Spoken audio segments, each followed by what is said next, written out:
എനിക്ക് എന്നെ സംബന്ധിച്ച് ഭയങ്കര ചലഞ്ചിങ് ആയിരുന്നു. എനിക്ക് ഒരു ഐഡിയ ഇല്ല, എനിക്ക് ഒരു വരുമാനം ഇല്ല, ഒന്നുമില്ല. പക്ഷെ എൻ്റെ സുഹൃത്തുക്കളാണ് എന്നെ നീ പൊക്കോ എന്നൊക്കെ പറഞ്ഞ് എനിക്കൊരു ക്രെഡിറ്റ് ATM കാർഡൊക്കെ എടുത്തു തന്നു. അതിനകത്ത് പൈസ ഇട്ടേക്കാം, നീ പൊക്കോ എന്നൊക്കെ പറഞ്ഞ് എന്നെ വിട്ടത് എൻ്റെ സുഹൃത്തുക്കളാണ്.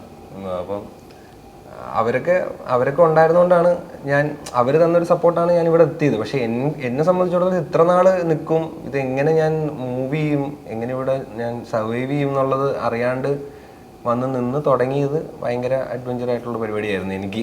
കാരണം എനിക്കൊരു ഐഡിയ ഇല്ല, വേറെ പണിക്ക് പോകാൻ, വേറെ പണികൾ ഇറങ്ങിവിടാ, ഇവിടെ തന്നെ നിൽക്കണം എന്നാണ് ഞാൻ ഉറപ്പിച്ച് ഇറങ്ങുന്നത്. ആ ഒരു ടൈമിൽ എനിക്ക് ഭയങ്കര അഡ്വഞ്ചർ ആയിരുന്നു ശരിക്കും ആ ഒരു തീരുമാനം എടുത്തത്. ഈ പറഞ്ഞ പോലെ ഒരു റെസ്പോൺസിബിലിറ്റി അല്ലേ അതിപ്പോ നമ്മുടെ ഫ്രണ്ട്സ് ആണെങ്കിലും നമ്മൾ എത്രയും ഇത് ചെയ്യുമ്പോഴത്തേക്കും നമ്മൾ എന്തെങ്കിലും ആയി കാണിക്കണം എന്നുള്ള അതെ, നമ്മളിൽ നിന്ന് ഒരുപാട് പ്രതീക്ഷിക്കുന്നുണ്ട് നമുക്ക് ചുറ്റും നിൽക്കുന്നവർ. ആ പ്രതീക്ഷയിലാണ് ഇവരൊക്കെ നമ്മളെ സപ്പോർട്ട് ചെയ്യുന്നത്.